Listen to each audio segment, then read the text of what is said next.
பண்ணுறது? நம்ம பாட்டுன்னு பேனா எடுத்து சுற்றின்னு இருக்கிறோம். சரி, ஏதாச்சும் எழுதலாம். என்ன கதை எழுதலாம்? நம்ம கதை எழுத ஆரம்பித்தா தான் 2 பேப்பர் ஆகுமே. சரி, எழுதுவோம். ஏதாச்சும் காமெடி எழுதலாமா? ஐயோ, அதுக்கு ஆளுங்க நிறைய பேர் வேணுமே. நம்மக்கிட்ட இருக்கிறதே 6 பேர் தான். 6 பேர் வச்சு என்ன எழுதுறது? எதையாச்சும் எழுதுவோம். இது எந்த கதையும் செட் ஆக மாட்டுதே. வேறு என்ன எழுதலாம்? நம்ம டார்க் லைட் பற்றி எழுதலாம். அதை வச்சு ஏதாச்சும் க்ளூ கிடைக்குதா பார்க்கலாம். நம்ம எழுதிட்டு போய் பசங்கிட்ட காட்டலாம்.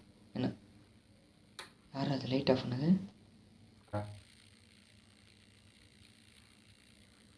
யாருமே இல்லை. நாடா இது ஒன்றுமே புரியல. சரி, ஒரு கதை எழுதலான்னு பார்த்தா இவ்வளோ குழப்பமா? சரி, நம்ம அந்த டார்க் லைட்டை எப்படி எழுதலான்னு யோசிக்கலாம். எதையாச்சும் ஒரு வழியில் எழுதி முடிச்சிடலான்னு பார்க்குறேன். இந்த கதை இப்படி டஃப் கொடுக்குது. யார் அது லைட் ஆஃப் பண்ணுறது? ஏன்னா பசங்க யாரும் வந்திருக்கானுங்களா உள்ள? இப்படி லைட் ஆஃப் ஆகுது. கரண்ட் ஒரு ஆள் போயிருக்குமா?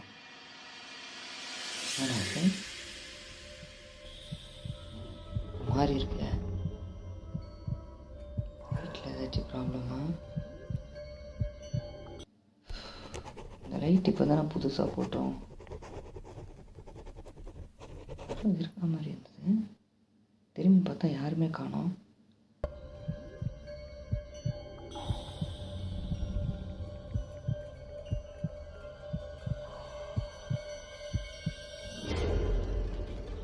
நான் எழுதவே இல்லையே. அது யார் எழுதுனது? நம்ம நினச்ச டார்க் ஃபோட்டோட மொத்த கதையும் இதில் இருக்கு. இந்த ரூமில் நம்ம மட்டும்தான் இருக்குமா, இல்லை வேறு ஏதாச்சும் இருக்காங்க?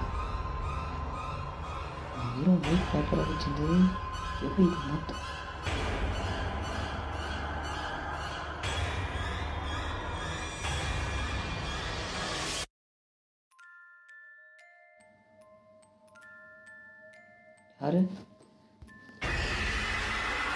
யாரு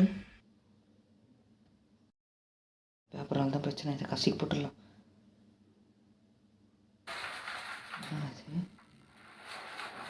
பேப்பரை கசக்கணும்னு லைட் ஆஃப் ஆகிடுச்சு.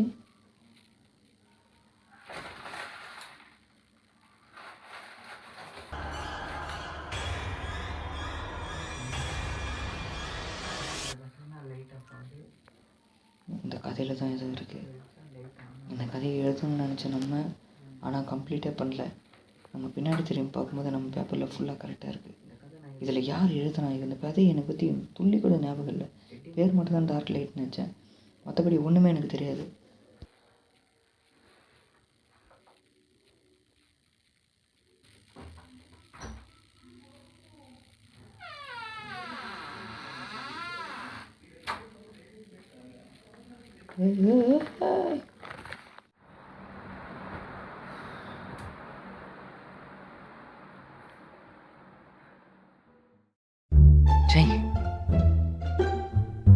என்ன ஒரு கேவலமான கனவுடா.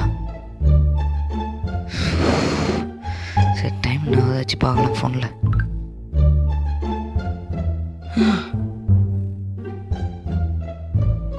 நாலரை மணி கனவு பழிக்குன்னு சொல்லுவானுங்களே.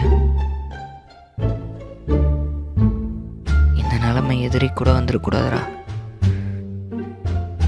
என்ன வாழ்க்கடா.